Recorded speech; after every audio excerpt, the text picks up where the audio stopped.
વિશ્લેષણ કરીશું એવા કિસ્સાનું જેણે ગુજરાત પોલીસને 15 વર્ષ સુધી દોડતી રાખી। અમદાવાદના બોપલ વિસ્તારમાં રહેતા તરુણ જીનરાજ અને તેની પત્ની સજની સોઢા લગ્નના માત્ર 3 જ મહિના થયા હતા। 14 ફેબ્રુઆરીની રાતે તરુણે પોલીસને જણાવ્યું કે 3 લૂંટારાઓ ઘરમાં ઘૂસ્યા, તેને બાંધી દીધો અને સજનીની હત્યા કરી સોના દાગીના લૂંટી ગયા। અહીંથી શરૂ થઈ। જ્યારે પોલીસ તપાસ કરી ત્યારે ઘરમાં કોઈ ફર્સ્ટ એન્ટ્રી ના નિશાન નહોતા, એટલે કે બળજબરીથી કોઈ પ્રવેશના નિશાન નહોતા। હતો પણ અસ્તવ્યસ્ત નહોતો। પોસ્ટમોર્ટમ રિપોર્ટ આવ્યો ત્યારે ચોંકાવનારી વિગત બહાર આવી। અહીંથી શરૂ થઈ। જ્યારે પોલીસ તપાસ કરી ત્યારે ઘરમાં સજનીનું ગળું જે રીતે દબાવવામાં આવ્યું હતું તે કોઈ પ્રોફેશનલ લૂંટારાનું કામ નહોતું। પોલીસની શંકા 100 તરુણ તરફ ગઈ અને જેવી પૂછપરછ થઈ તરુણ જીનરાજ રાતોરાત ગાયબ થઈ ગયો। કે એક વ્યક્તિ પોલીસથી કેટલા દિવસ બચી શકે? 1 મહિનો, 1 વર્ષ, પણ તરુણ જીનરાજ 15 વર્ષ સુધી પોલીસની નજર સામેથી ઓઝલ રહ્યો। તેને શું કર્યું? પોતાની ઓળખ બદલી નાખી અને તે બની ગયો પ્રવીણ ભાટેલ। તેણે ખોટા ડોક્યુમેન્ટ બનાવ્યા અને બેંગ્લોરની એક મોટી મલ્ટીનેશનલ કંપનીમાં નોકરી મેળવી।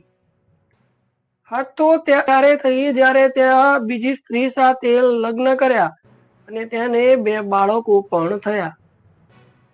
તેની બીજી પત્નીને કલ્પના પણ નહોતી કે તેની સાથે તે સંસાર માંડી રહી છે તે ગુજરાતનો મોટો વોન્ટેડ ગુનેગાર છે।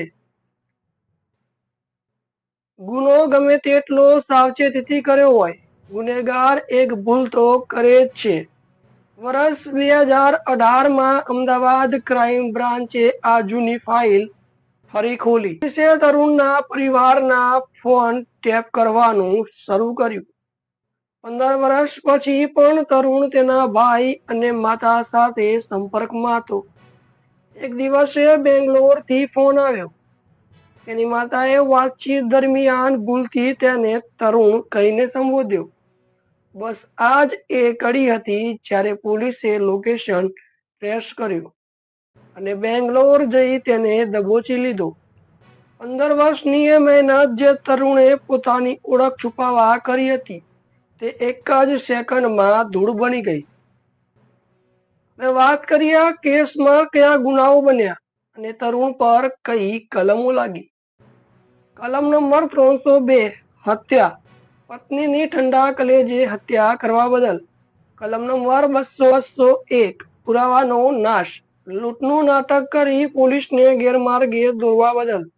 કલમ નંબર 419 અને 420 છેતરપિંડી, બીજાનું નામ ધારણ કરી ઓળખ છુપાવવા અને નોકરી મેળવવા બદલ। કલમ નંબર 467, 468, 471 દસ્તાવેજોમાં છેડા, ખોટા પાસવર્ડ, પાન કાર્ડ અને આઈડી પ્રૂફ બનાવવા બદલ। કલમ નંબર 494 દ્વિપત્નીત્વ, પ્રથમ પત્ની જીવતી કે તેના કેસના ઉકેલ વગર બીજી ઓળખ છુપાવી લગ્ન કરવા બદલ। એનાલિસિસ દર્શાવે છે કે આ માત્ર એક હત્યાનો કેસ નહોતો, પણ આખા સિસ્ટમ સાથે વર્ષો સુધી રમાયેલી એક મોટી છેતરપિંડી।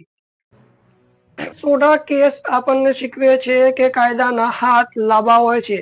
કદાચ સમય લાગે પણ ન્યાય ચોક્કસ મળે છે। એક ભૂલ અને એક ફોન કોલે 15 વર્ષના જૂઠાણનો અંત આણ્યો। ગુનાની ગૂંચમાં આજે આટલું જ। ફરી મળીશું એક નવા કિસ્સા અને નવા એનાલિસિસ સાથે દર સોમવાર સાંજે 7:30 વાગે। જોતા રહો ગુનાની ગૂંચ, સાવધાન રહો અને સુરક્ષિત રહો।